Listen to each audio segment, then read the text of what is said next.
Today, we're going to talk about all the crazy Marvel announcements.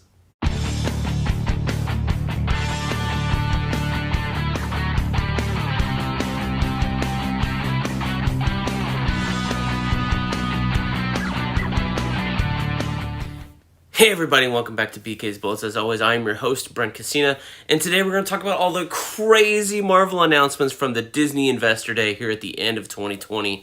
This was just something, I don't know, just some excitement, some hype. I mean, we had DC Fandom in the middle of the summer. That was nice. I really enjoyed that event. I don't know about you guys, but this wasn't, it wasn't all day. It was all afternoon, but to save Star Wars at the very end was... not Star Wars. We're not sort of talking Star Wars, but there's a lot of Star Wars news too. If you're a Star Wars fan, you're in for a treat. We might do a separate video on that later, but we're talking Marvel. There's a lot of Marvel news, stuff that I never in my wildest dreams thought they were going to do. But from all the stuff they announced, I have a list over here. I have notes on my iPad. I have comics I pulled out from my bookshelf just for props' sake to talk about who's in what. This is going to be a very, very long video. I can tell you that for sure. So buckle up and sit down probably. But they pretty much said, we've seen the Phase 4 slate, which originally Phase 4 was supposed to be 2020 and 2021. And we were going to have a ton of stuff. Some of the stuff we knew about, we talked about today and got to see sneak previews of because they've been shooting it, which was awesome. And then we got even more past that, not films per se, but more TV shows that were announced that I don't know if they're part of Phase 4 or if they're part of Phase 5, whatever it is. But it's clear that since COVID happened and kind of shifted, we had a whole gap year basically for Marvel, more than a gap year. It's going to be basically almost 2 gap years, a year and a half. That they just kept going and kept the production train rolling because they could, produce all these things and do a lot of art and a lot of writing. You can do all that stuff remotely. So they did not stop work when the pandemic hit us in March of 2020. So that is some cool news. But yeah, there's a lot of stuff. But it's clear that if you're a Marvel fan and you don't have Disney Plus, you're going to have Disney Plus for the rest of the time that Marvel is in existence. Not only are the films going to go there streaming, so if you want to watch them after you see them, when they come out, they will be there.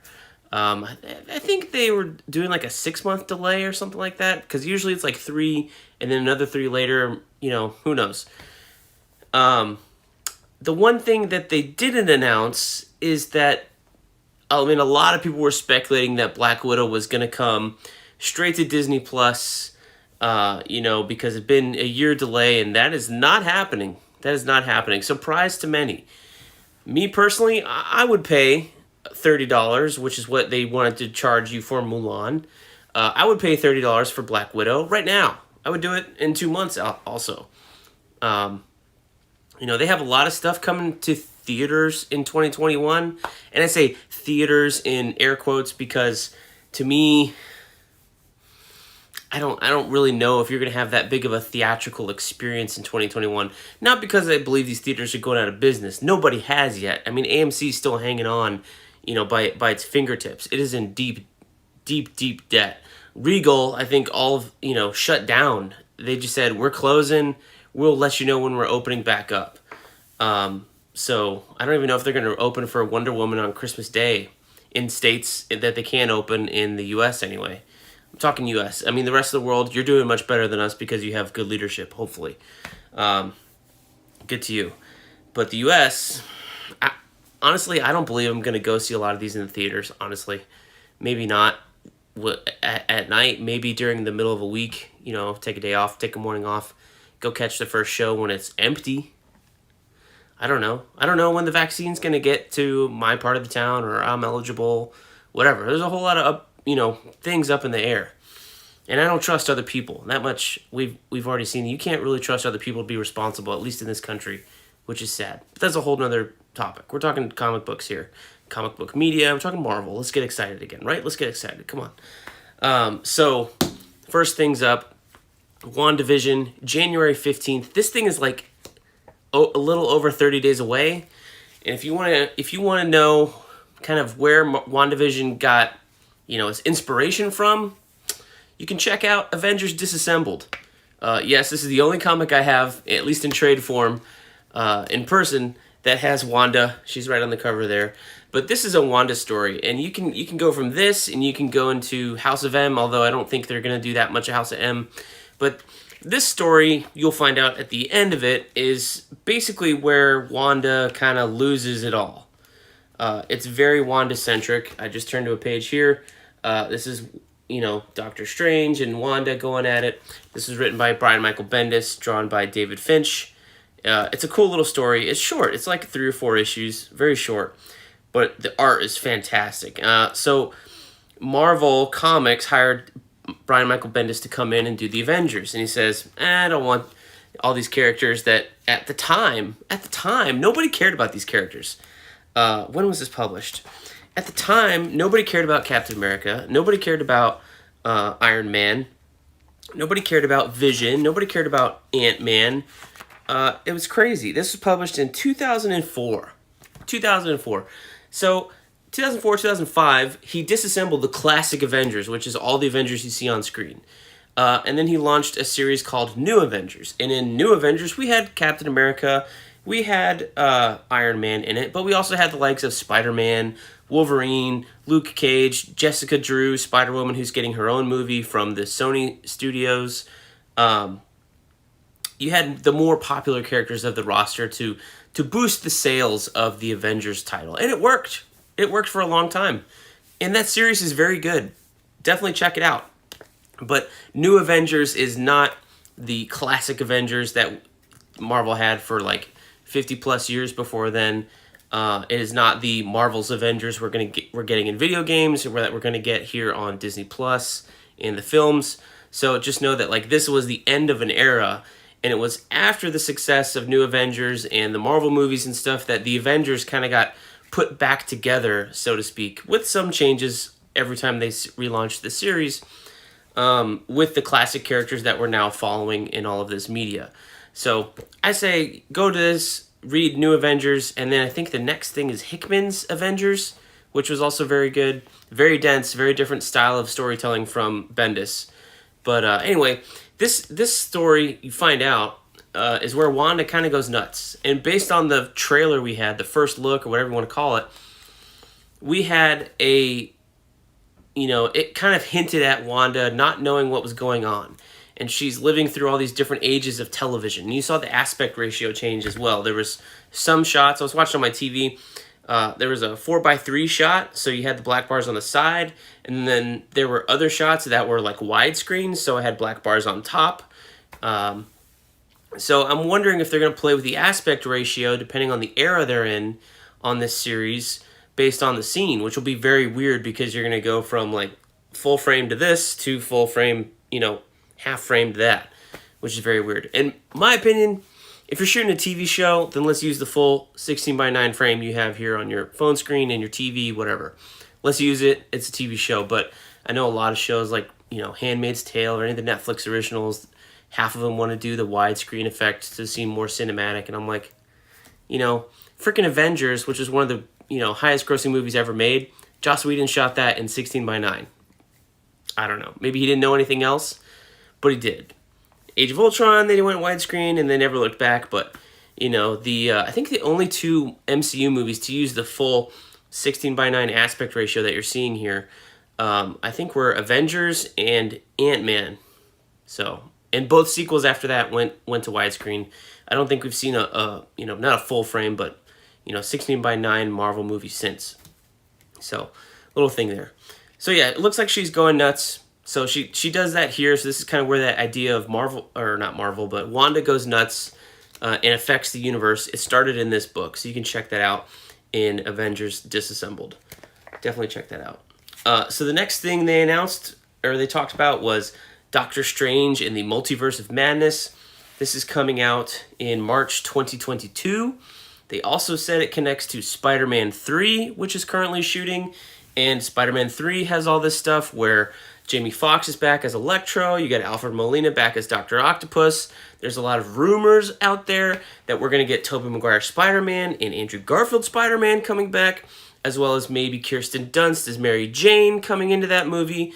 So you're going, how does that connect to Doctor Strange? Well, or how does Wanda connect to Doctor Strange? Well, Doctor Strange, they said, was in Spider-Man 3.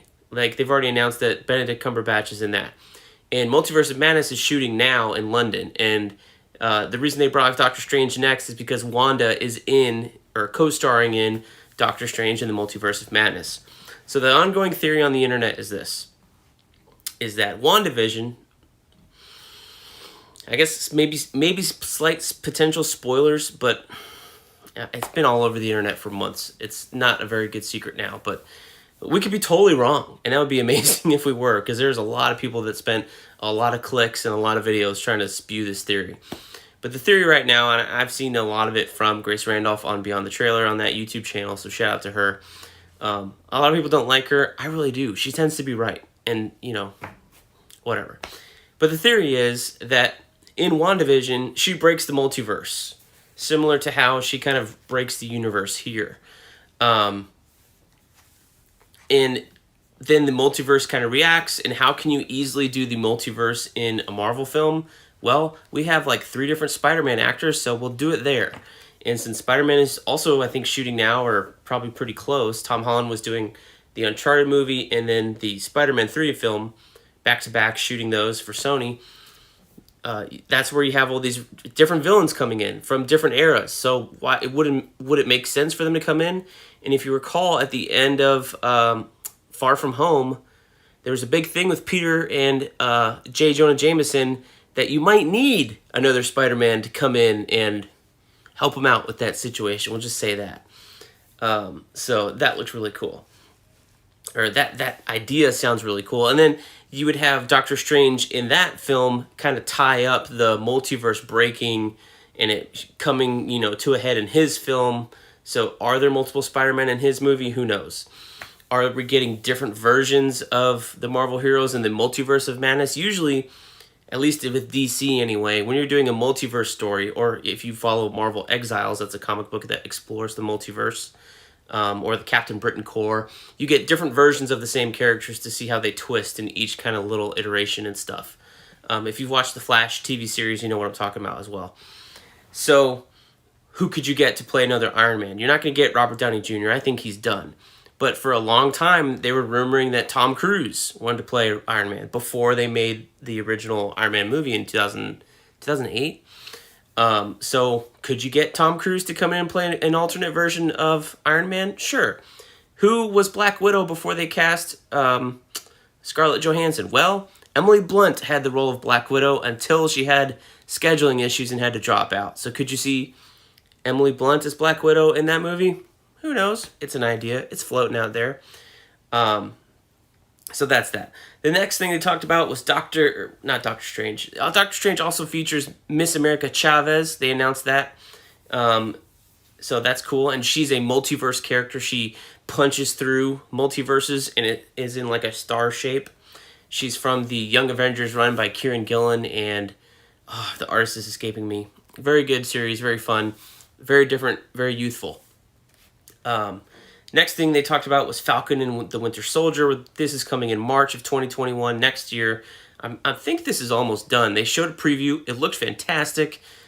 This was a series that they had to finish shooting not after, COVID's not over, but they had to stop in shooting because of COVID. They were supposed to be done earlier in the year, and they announced they were doing some pickups or whatever, trying to finish it out. So that's probably being finished before Christmas. And then that's coming out, March 2021. Florence Pugh is in Falcon and Winter Soldier. Well, it's been rumored, but almost confirmed pretty much. Because she's also in Hawkeye, we've been told. So a lot of people thought they'd have to have Black Widow come out before Falcon and Winter Soldier just to introduce audiences to this character. But since Black Widow is kind of like a throwback movie, it's a tale from her past. I think it takes place between Civil War and Infinity War or Endgame. It it's just, it may not, the characters in Falcon and Winter Soldier aren't going to know who that character is anyway. Yelena Belova. So, do you really need the Black Widow movie before then? I don't think so, and obviously Marvel agreed, because they are not putting it on Disney+. Black Widow is coming to theaters May 7th, 2021. Will everyone have a vaccine by May? Time will tell. Will movie theaters be open by May? Time will tell. I mean, all this stuff is well and good, honestly. I'm excited for all this. This is a great amount of content that we're going to get here. We're going to have to pay for it, too. But, remember, all this doesn't come your way on time if you don't take personal responsibility and just wear a mask. That's all. Anyway, it's just, all this stuff's gotten delayed a year and a year and a year, or months and months and months and months, because of not people like you, but other people you may know who don't believe this is real or whatever. But our lives have been put on hold for a year for no reason because it's not real. Give me a break. Anyway, next thing coming after that is Loki, May 2021. This is supposed to be a crime thriller. We don't know what that means. Neither does Loki. They had a trailer for this. It looked really fun. I don't know if he's hopping between worlds or hopping between timelines. There's something called the TVA in there, which I don't know of a Marvel thing called the TVA, but maybe it's like Time Variance Authority. Maybe I read that somewhere. I'm not sure. But I did see 3 statues on this building. And I'm wondering if this is going to feature the Living Tribunal, which is a weird cosmic character, but, could you pull it in here? 3 statues. I saw a lot of 3s in there. 3 faces behind Gugu Mbatha-Raw when she was on screen. So I'm kind of thinking it's the Living Tribunal. And in the comics, the Living Tribunal is some weird head carry. He's like a floating head. He's still got a body, but no neck. So it's like you cut my head off and put a little floaty thing on there.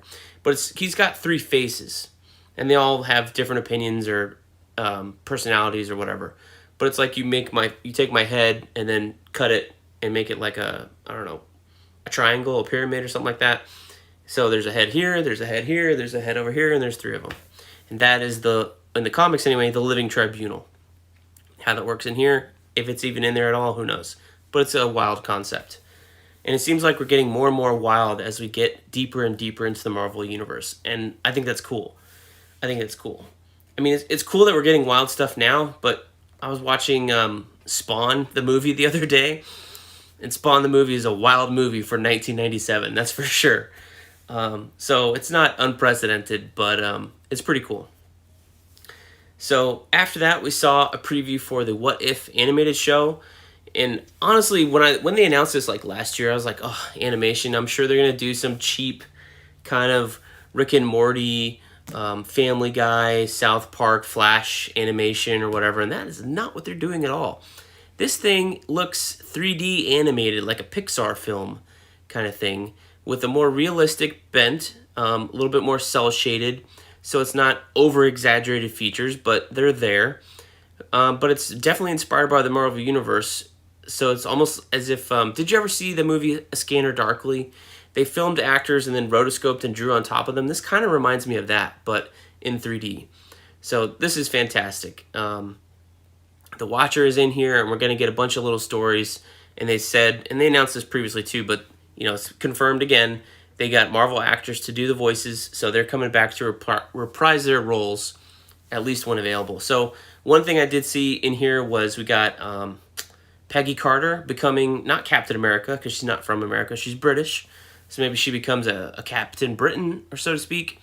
Looks like Nick Fury goes some places. I didn't really know what his was. Looked like he's going to Asgard. Or the other one I was seeing was the Guardians of the Galaxy. There was a Guardians of the Galaxy episode, and it looked like Yondu picked up a kid from Wakanda instead of Peter Quill. Now, I don't know if this is T'Challa. Obviously, Chadwick Boseman has passed away. So if it's his character or if they're going to make it his dad, T'Chaka, who knows. But that looked like fun. Because they had it was a black character coming out of the same mask that Star-Lord wears. And I don't know if we don't know who it was, but it could be T'Challa or T'Chaka. But I think it's very clearly Wakanda in that little scene, that snippet there. So, looks cool. Then they talked about Shang-Chi. Now you're saying, Brent, what is Shang-Chi? Well, that's how Kevin Feige pronounced it. All this time, I thought it was pronounced Shang-Chi, because it's spelled Shangchi. I mean, we know how to say chi here in English from, I guess, the Cantonese or Mandarin word, but he said Shang-Chi. So I asked my friend Raphael Suhu, and I think he speaks a little bit of Mandarin. His family is from China. His mom and dad immigrated over here before he was born. And he was telling me that the way that Kevin Feige pronounced it had rising action in it. So maybe it's pronounced a little bit differently, but something we have to get used to. Something, anything you've ever read, you think it's pronounced one way. I mean, Iron Man Extremis, some people called it Extremis. I think in the movie they called it Extremis, but I read it always as Extremis. It is what it is. You'll get used to it.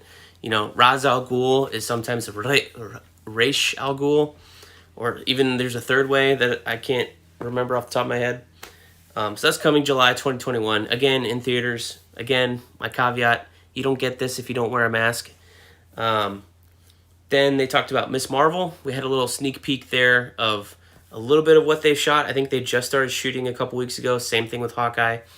And they talked about this character and what she means to people, because this is the first really superhero of a Muslim, descent or religion that was ever featured and people really liked. They tried to have some others, none of whom you can name off the top of your head as easily as Ms. Marvel.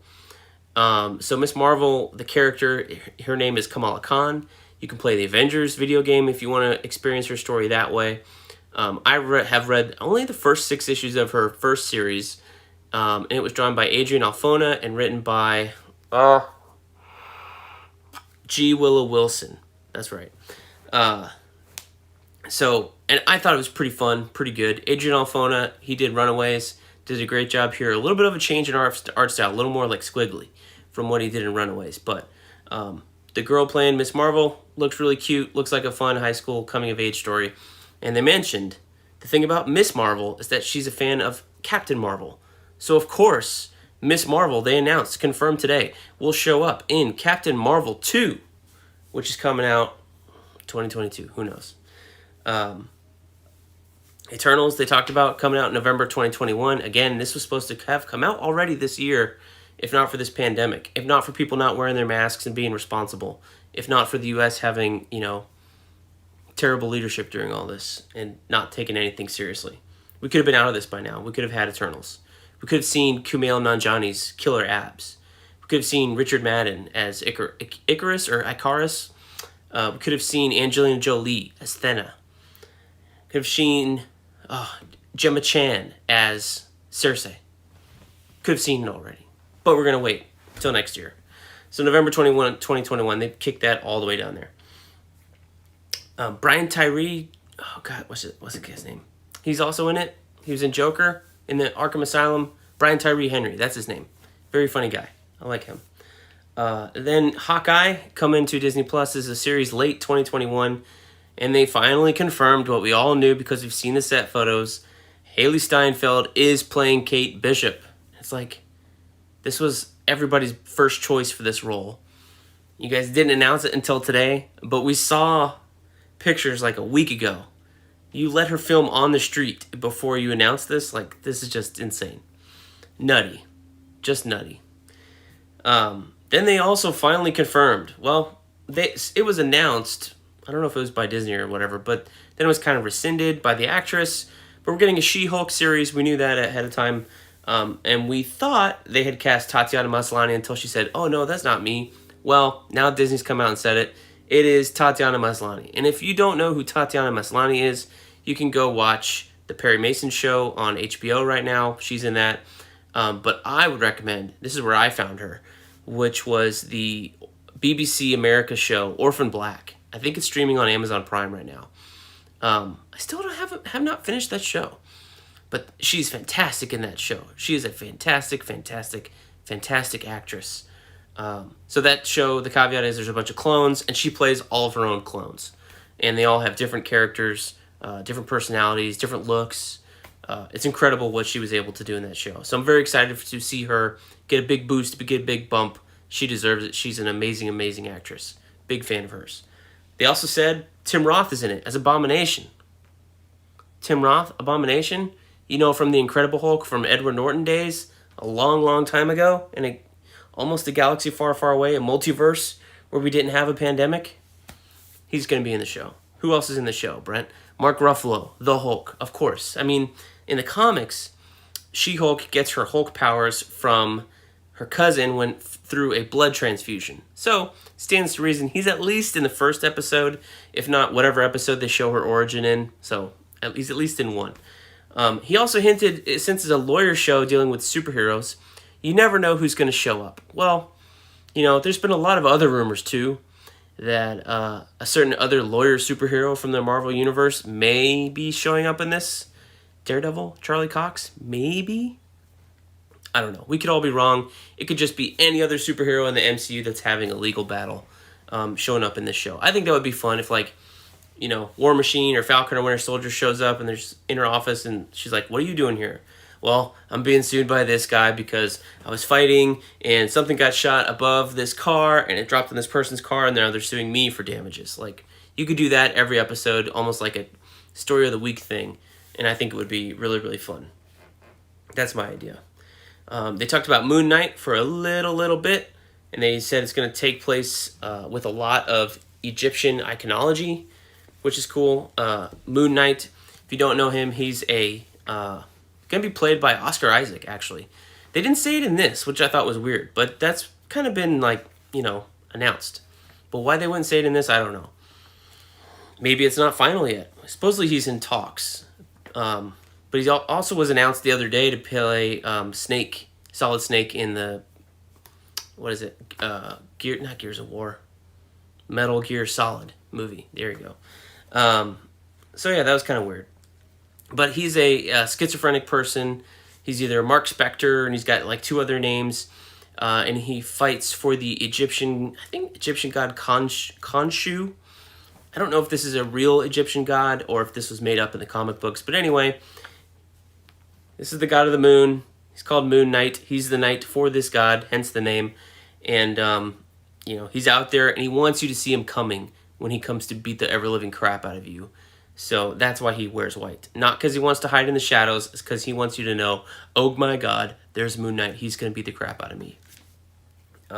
Then they announced something that we kind of maybe thought was coming, because the end teaser from Spider-Man Far From Home with Sam Jackson and the Skrulls, Secret Invasion. That's right. We're getting a Secret Invasion show. Not a movie, a show. So apparently this is going to be a Nick Fury show. This is going to be Sam Jackson coming back, and you're going to have Ben... Oh, I should have wrote his name down. I forgot about it. He was playing Talos the Skrull in Captain Marvel, and as well as that little bit in Spider-Man Far From Home. Ben Mendelsohn, thank you. He's coming back as well, and you're going to deal with the Skrulls infiltrating every aspect of the Marvel Universe. This is a series, an event series that spiraled out of New Avengers from Brian Michael Bendis. This is drawn by Lionel Francis Yu. He's a Filipino artist. This is one of my favorite event books in a very, very long time. I remember getting this every month. Beautiful, beautiful art. And the Skrulls come, and obviously you're going to learn what a Super Skrull is. And they came, and they had powers. So there's like a Skrull with Dr. Octopus's arm here. Here's a Skrull with a shield, so he's like Captain America. Here's a Thor Skrull. Here's a Doctor Strange Skrull. Here's a weird Wolverine Cyborg Skrull. Giant Man Skrull. Like, you could get a whole bunch of different Skrulls in here. But the cool thing about this was you didn't know who the villains were, who the heroes were. Because there were some heroes that were swapped for Skrulls, even a long, long time ago. And you didn't know it until this book. And that was a big shocker. Big shocker.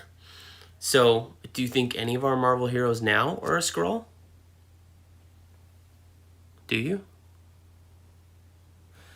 I don't know. There was, remember I said Spider-Woman was in the New Avengers run with Bendis?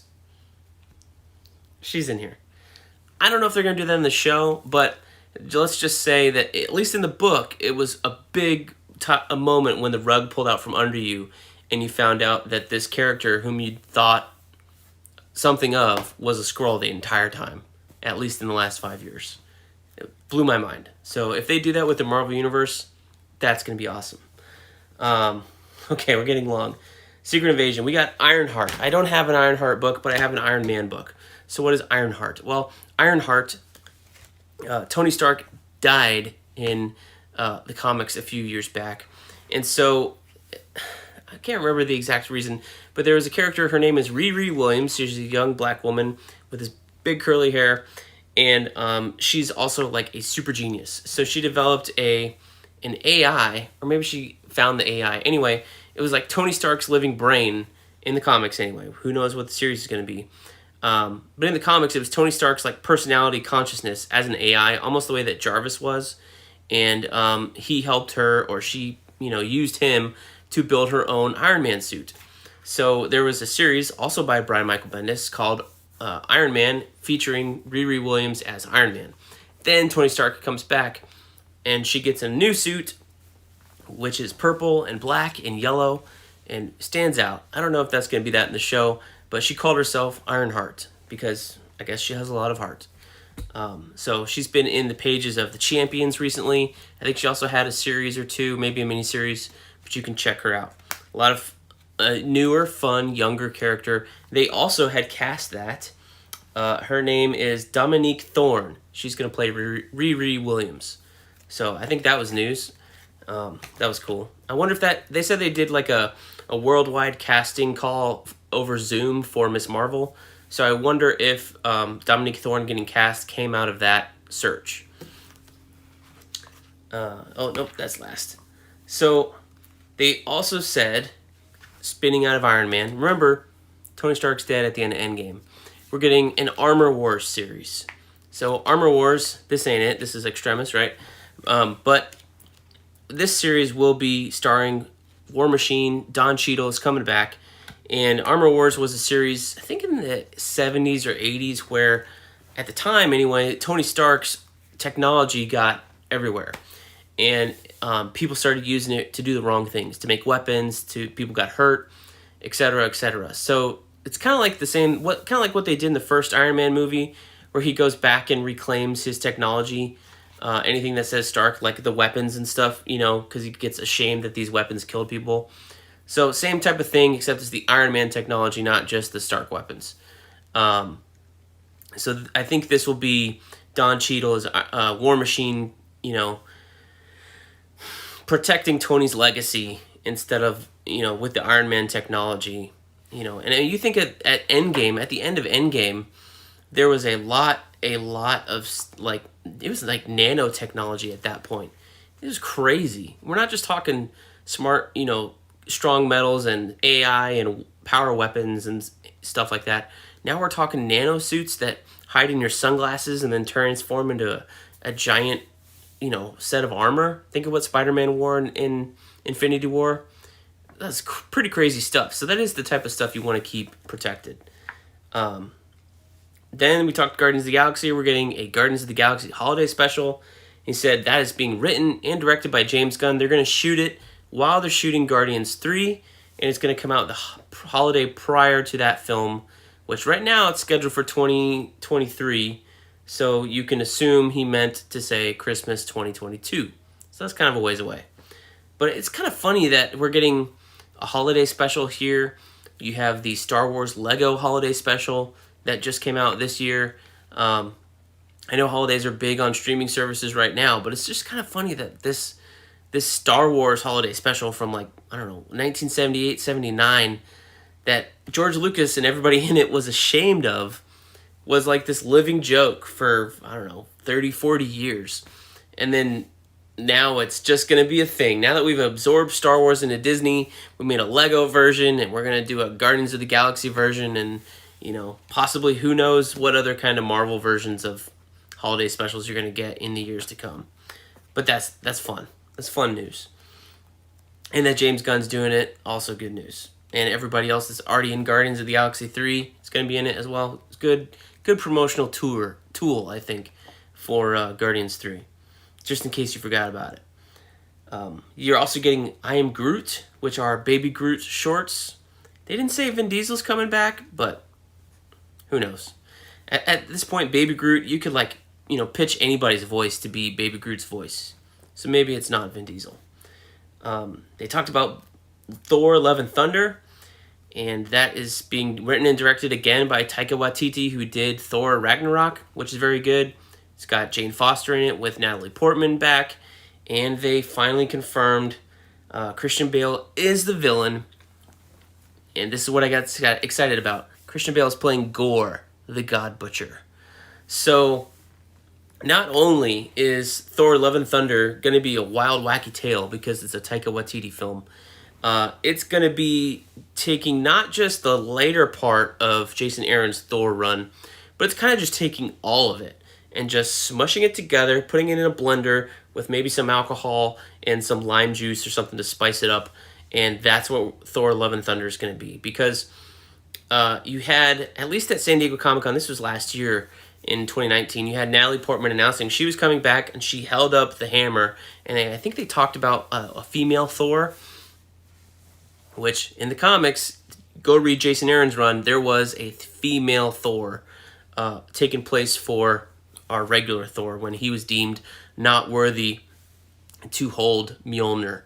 And that story was preceded by one of the best Thor stories I've ever read, called The God Butcher, and there was a part 2 as well. Anyway, the first 11 or 12 issues by Jason Aaron and Esad Ribic, go check those out. Starred Gorr the God Butcher. This was a new character that we met, and this was an alien who grew disillusioned with the idea of there being gods in the universe, and took it upon a mission upon himself to go and exterminate all other gods in the universe. And he had done so to such an extent that his nickname was the God Butcher. And eventually he came to Earth.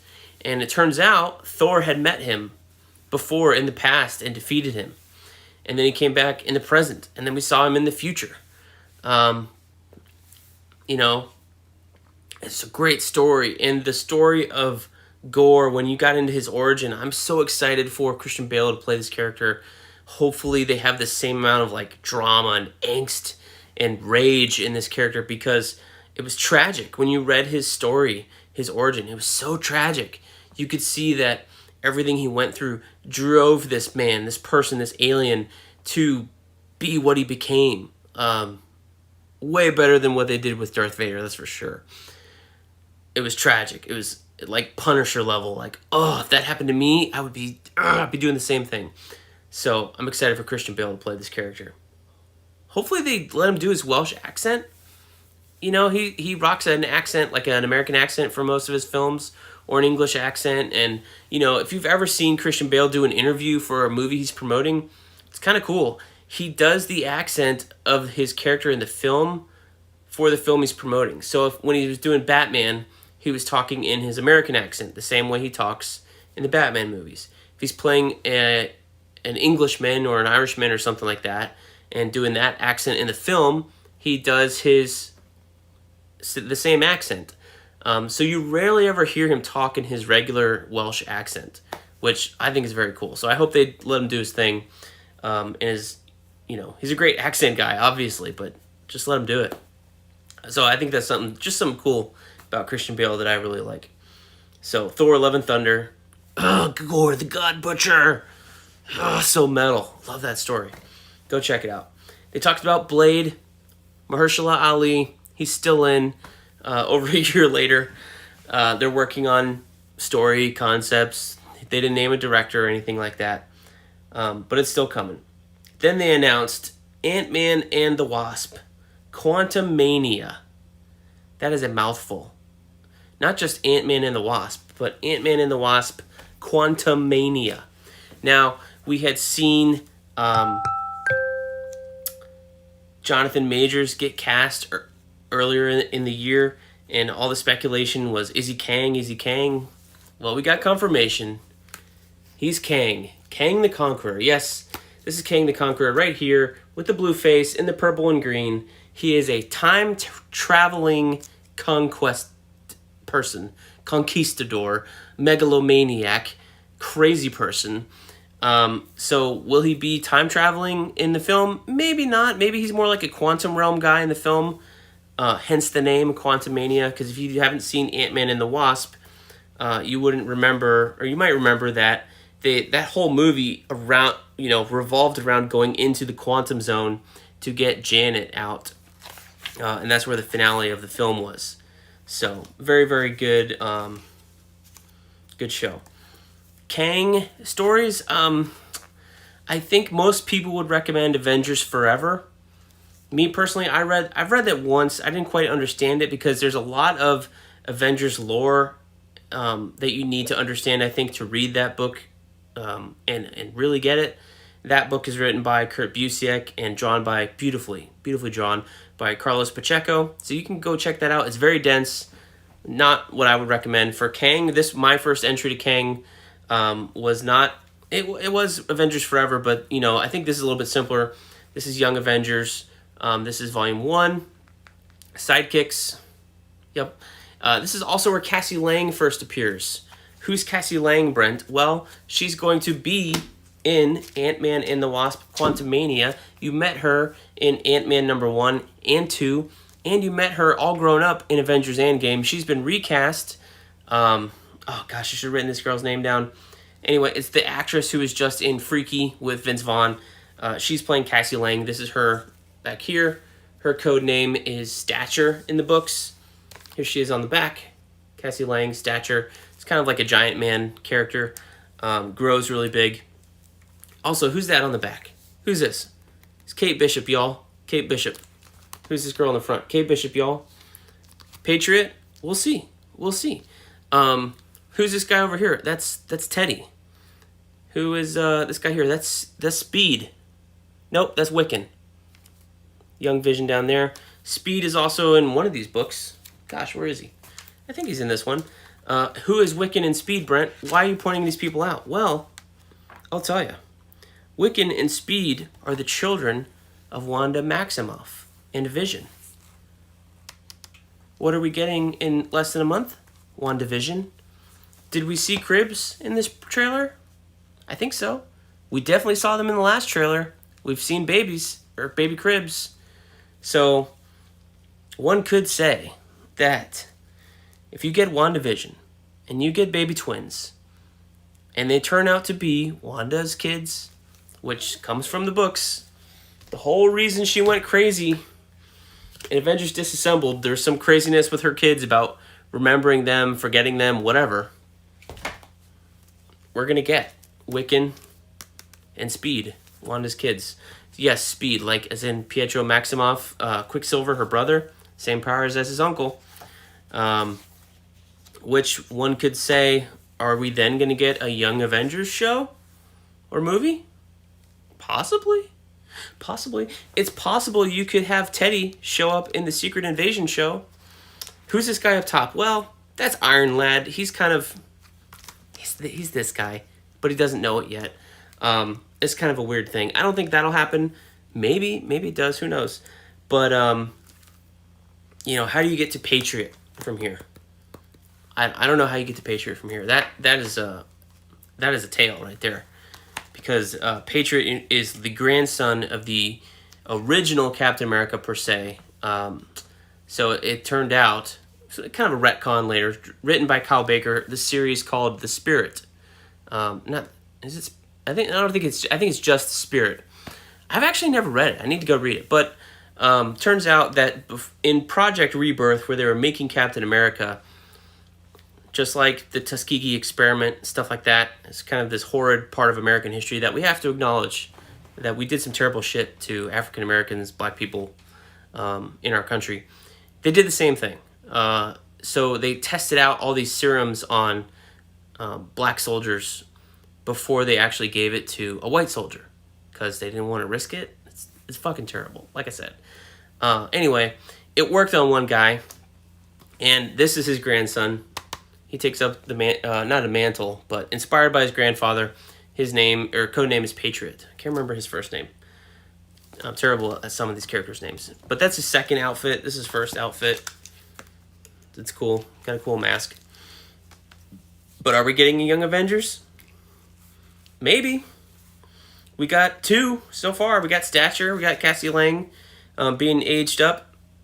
We got Hawkeye coming in Hawkeye. I said Hawkeye, right? Hawkeye and Hawkeye? Yes. Well, so Kate Bishop also goes by the name of Hawkeye because at this point in time when she was introduced, Hawkeye was dead. So he wasn't using the name anymore. So she went by Hawkeye, and then Hawkeye comes back, and he's like, I'm Hawkeye. She's like, I'm Hawkeye. It's like, you're Hawkeye? I'm Hawkeye. No, they're both Hawkeye. It's confusing. Then we had the news about Black Panther 2.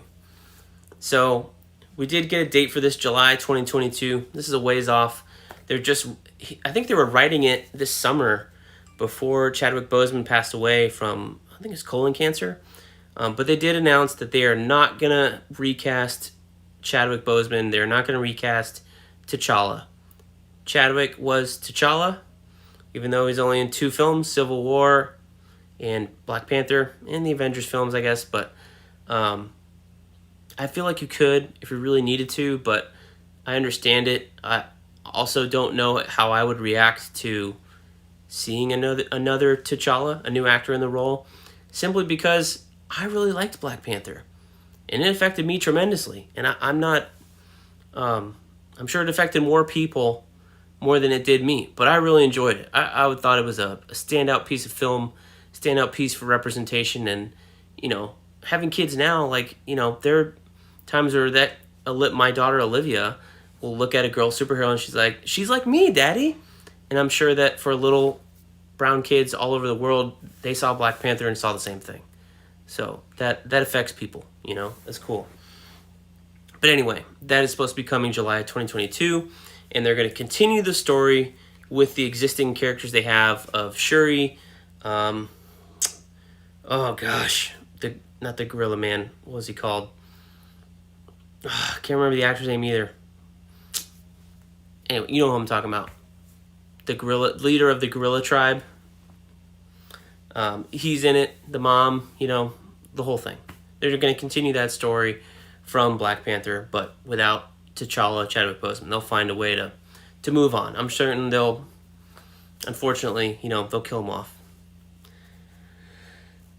Anyway, the good news. So, last year, I think Disney acquired 20th Century Fox. And since then, everybody's going, okay, well, why? Well, it wasn't for this reason. It was, and we saw this today in the beginning of the investor calls, for all the catalog content that 20th Century Fox had. But what they also had, and if you've been paying attention to Disney Plus, you've seen the other Fox films show up in Disney Plus now. And they're starting to roll in at a different rate. We've got one of one franchise and one of the other. There's a couple of X-Men films on there. Not all of them, but a couple. They'll all be there surely but surely. There is one film by Tim Story on there. And also the one by, the guy that blew up in his face. The Fantastic Four. Yes. We're getting Fantastic Four coming to the Marvel Universe. And it's going to be directed by John Watts. Who's John Watts, Brent? He's not a legendary director. Okay, fine. John Watts, he directed 500 Days of Summer. I've never seen that film. But if you're watching this channel, you have seen 2 of his other films. They're called Spider-Man Homecoming, Spider-Man Far From Home, and whatever Spider-Man 3 is going to be called. He's also directing that one right now. So I think that's a great choice. He's got a good track record with Marvel characters and humor. And if you're doing the first family of the Marvel universe, yes, this is a Thing book. It's not, Fantastic Four. This is what I have on my bookshelf. I don't have a lot of Fantastic Four comics. I don't have any, honestly. I have them on my iPad, but I'm using my iPad for notes. It doesn't show up well on camera. But yes, Fantastic Four is coming to the Marvel Universe. So that means we're getting the Thing. That could also mean, at a later date, we're going to get Silver Surfer. Which could also mean, are we going to get Galactus? I don't know. We got the Celestials in Guardians of the Galaxy. We're getting the Eternals, for God's sake. Why wouldn't you bring in Galactus? So, lots of good stuff here. Like I said, this is a whole lot. This is a 50-minute video almost. Probably more with the intros that I'm going to add. But Yeah, big moves by Marvel. DC, we're still struggling to get out 3 films a year. And this is what happens. I think this just goes to show you that you need leadership if you're going to do one of these big franchise pushes. Or you just need to churn out a whole lot more. I mean, DC has the CW, and that has a leadership guy in charge with Greg Berlanti. Jeff Johns is also a little bit involved there, I think, still. But Greg Berlanti is really the guy that's heading up the CW-verse shows. But there's no person in charge of the movies, and they're not united either. They're separate entities. And even this Flash movie, I don't know what's going to happen after that.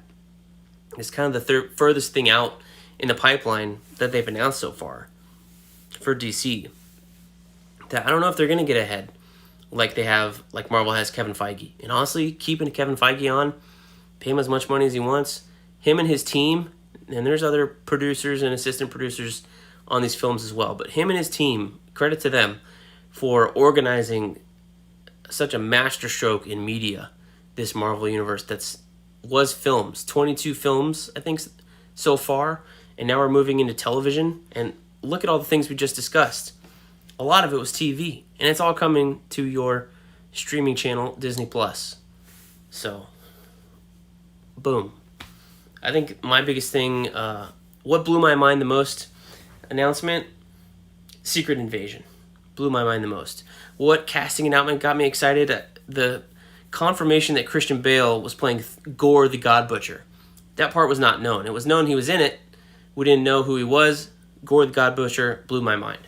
What am I most looking forward to of clips that we saw coming in the short term? Falcon and Winter Soldier. Go watch that trailer again. It looks bananas. They said this was a movie in like 6 parts. And you look at that trailer, and it looks like a movie. They had a whole action sequence in that trailer of Falcon in his cool new costume flying around, and it was like, oh my gosh. Like, they're pulling out all the stops. You know, Star Wars announced a whole lot of stuff, and Mandalorian is great. I really like Season 2. I didn't like Season 1 that much. Mandalorian's getting a lot better. But it looks like Marvel, at least, they're not doing the stagecraft stuff that Star Wars may continue to do. Who knows? But, you know, they're currently doing it with Mandalorian with the virtual sound stages. They're full out. This is a real TV show. This is a real movie. These are given real budgets. And it shows. It looks that way. Everything we saw today looks like you took a Marvel movie and cut it up and put it on TV. And if that's the quality they're going for, these are going to be fan-fucking-tastic. So, can't wait for 2021. Can't get here fast enough. Bring me the vaccine. Bring me the end of this stay-at-home, working-from-home nonsense. I'm used to it now. It's fine. But I want to get back into theater. I want to see my work friends again. I want to see my regular friends again. I want to see my work regular friends again. I just want to get out there. I want to experience this stuff as they want to intend it. Because obviously Disney, unless this goes on for another 2 years, they're not, we all thought Black Widow was going to be on Disney Plus, maybe for a price, who knows. But obviously that is not happening anytime soon. They're going theatrical and Disney Plus series. So that's their strategy. Seems like they're sticking to it. Unless this gets a whole lot worse, who knows. But, gosh, wear a mask. Bring me the vaccine. Let's go. I'm excited. Anyways, hope you guys are excited as much as I am. Let me know what you're looking forward to the most down below in the comments. Like, comment, share, subscribe, all that stuff. And we will see you guys next time here in the Funny Pages.